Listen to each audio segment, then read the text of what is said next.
No dia 21 de abril é comemorado o feriado de Tiradentes, uma homenagem a Joaquim José da Silva Xavier, mais conhecido como Tiradentes.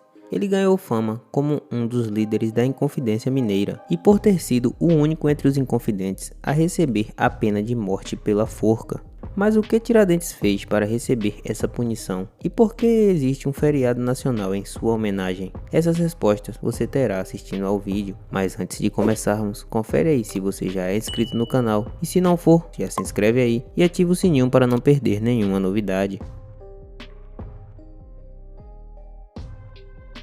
Joaquim José da Silva Xavier nasceu em 12 de novembro de 1746, na capitania de Minas Gerais, durante o Brasil colonial. Ele era o quarto dos 7 filhos do português Domingos da Silva Santos com a brasileira Antônia da Encarnação Xavier. Com a morte prematura dos seus pais, sua família logo perdeu as propriedades devido a dívidas, e então ele ficou sob a tutela do seu tio, que também era seu padrinho.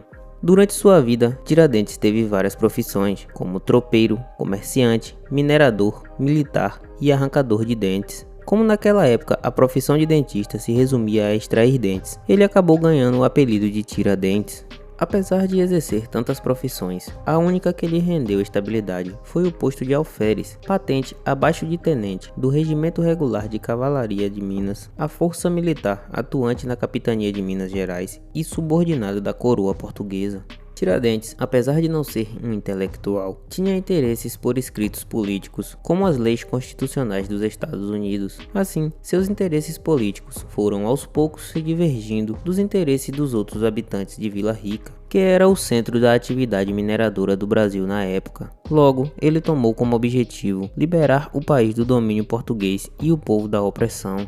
O motivo principal que levou Tiradentes e os outros envolvidos na Inconfidência a se levantarem contra o governo do Visconde Barbacena e o Império Português era a constante retirada das riquezas da região por meio de impostos excessivos.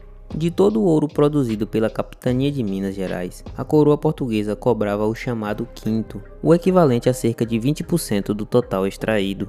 A partir de 1760, a extração de ouro caiu consideravelmente, mas a taxa do quinto continuou a ser exigida dos mineradores. O governador Barbacena, para fazer valer a lei, chegava até mesmo a impor agressões físicas. Com a queda da produção do ouro, as receitas da coroa com o quinto também diminuíram. Para contornar a situação, a coroa portuguesa implementou um novo imposto, chamado derrama. A derrama era uma forma de garantir o piso de 1.500 kg de ouro anuais na arrecadação do quinto. Tiradentes então aderiu ao movimento que ficaria conhecido como Inconfidência Mineira quando era militar. Por ser considerado um excelente comunicador, foi responsável por conquistar simpatizantes para a causa revolucionária.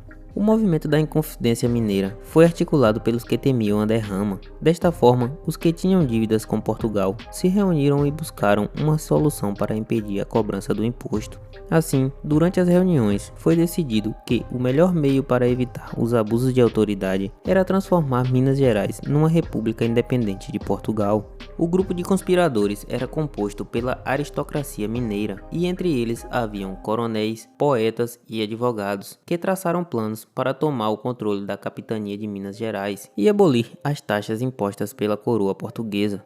Tiradentes era um dos únicos integrantes que não fazia parte da elite econômica mineira. Esse é um dos fatos que, segundo os historiadores, explica o porquê ele foi o único punido com a pena de morte. Antes que a conspiração se transformasse em revolução, em março de 1789, ela foi delatada aos portugueses por Joaquim Silvério dos Reis e outros 2 inconfidentes, em troca do perdão de suas dívidas com a coroa portuguesa.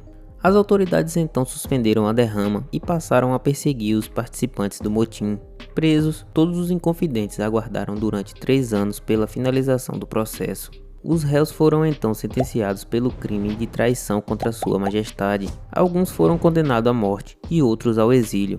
Pouco depois foi concedido clemência e todas as sentenças foram alteradas para o exílio, com a exceção apenas para Tiradentes, que continuou condenado à pena de morte por enforcamento. Assim, numa manhã de sábado, no dia 21 de abril de 1792, Tiradentes percorreu em procissão as ruas do centro da cidade do Rio de Janeiro, no trajeto entre a cadeia e o Campo da Lampadosa, onde ocorreria sua execução.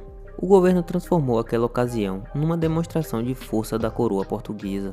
Após a leitura da sentença, que se estendeu por 18 horas, Tiradentes foi enforcado, decapitado e esquartejado. Para que os súditos da coroa nunca se esquecessem da lição, a cabeça de Tiradentes foi encravada numa estaca e exposta em praça pública em Vila Rica, e seus membros espalhados pela estrada que levava ao Rio de Janeiro.